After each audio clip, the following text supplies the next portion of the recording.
Hey guys, hope you're all having a great day.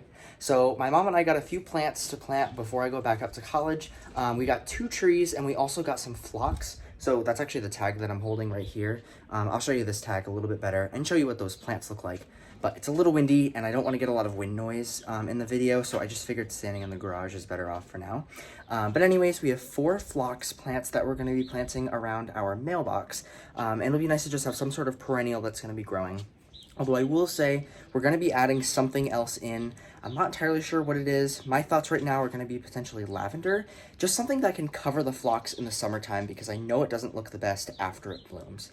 But then besides that, we have an umbrella pine that we'll be planting, which is pretty small right now. It'll take some time to grow. And then the last thing is a flowering cherry tree, and I'll tell you the specific variety once I see those tags. So we have this phlox right here that is a white color. All 4 of them are actually a white. And what we're going to be doing is we're going to be planting all 4 of these right around in this area. I just wanted to mention too that where we live too, this phlox is a little bit further ahead than when you would naturally find it. It's just that it's grown in a greenhouse. All right, so next up we have this very small umbrella pine, which I love these plants. So you could see right here, Japanese umbrella pine. It's going to grow to about 30 feet tall, and then there's the scientific name if you want to look that up yourself. So not too big to start off with.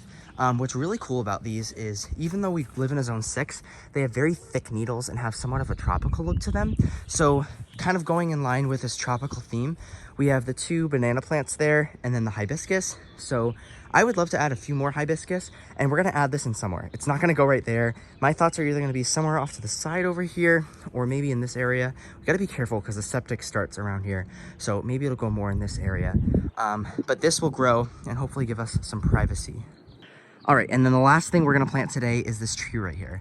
It's not a very huge tree, but it's definitely better than no tree at all. And you can see it's a Kwanzan flowering cherry. So it gets about 20 to 25 feet. So kind of like a small to medium sized tree. And then I think this is just planting instructions. So there's not really anything else on here.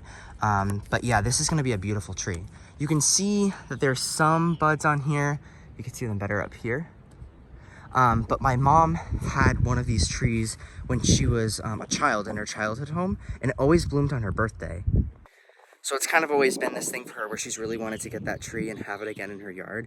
Her birthday's May 10th, by the way, if you're wondering. So let's hope that it'll bloom on her birthday. There was another variety actually we saw at the store that had blooms on it already in like the beginning to middle of April, but we wanted to get the Kwanzan one specifically. And that is gonna go somewhere towards the back of the yard.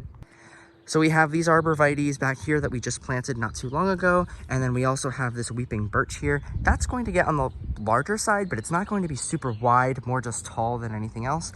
So we're thinking maybe somewhere along this back area somewhere. And what we might do is wherever we plant that other tree, we might make a big flower bed that extends from one tree to the other.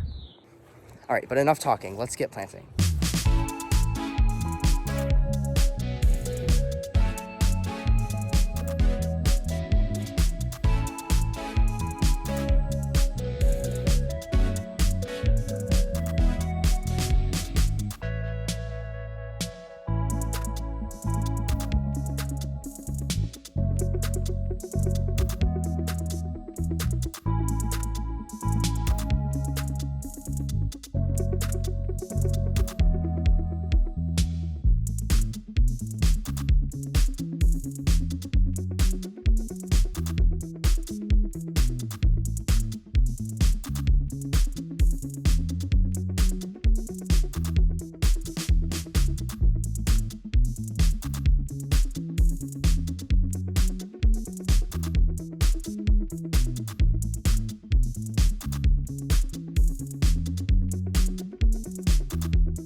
So here's the final placements of where we put these 2 trees.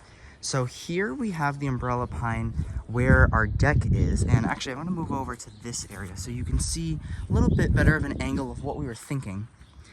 You can see where this umbrella pine is. It's going to get about 30 feet tall, so it'll definitely get taller than the house. but it'll give us some privacy more from this side over here when we're sitting on the deck, and that's obviously going to be well into the future, but still good to plan for now. And then the other thing that's really nice about this is it's going to kind of take over this whole corner for the deck on this side, and I think it'll fill in that space nicely. So maybe we'll make this bed kind of go over this way, and it'll be grass over here, and then this tree will take up some space here, and we'll have like some other plants around it. But I think it'll make a nice pathway from the back, or from the front yard I should say, where that gate is, over to the front. I think that'll be a really nice placement for it.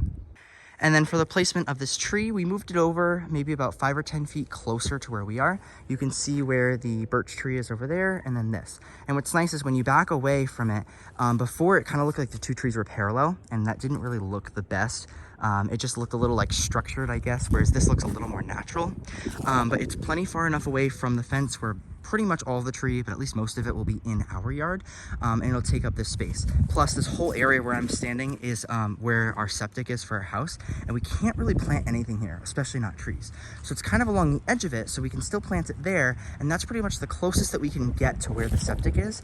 And I think it'll help fill in this space nicely since we can't put any trees along this side. So we'll have this here. We'll definitely do some other stuff on this side. Maybe we'll still have some plants going around where the bottom of this hill is, but I think that's a beautiful placement for it, and I really love this tree. I did water those phlox, by the way. I just didn't record it. But besides that, hope you guys liked this video. Let me know if you have any questions about what we planted today. I'll put a couple links down below for the specific plants, just to maybe if you have any questions about what the plants are, what they look like, that kind of stuff. But besides that, I will see you guys in the next video.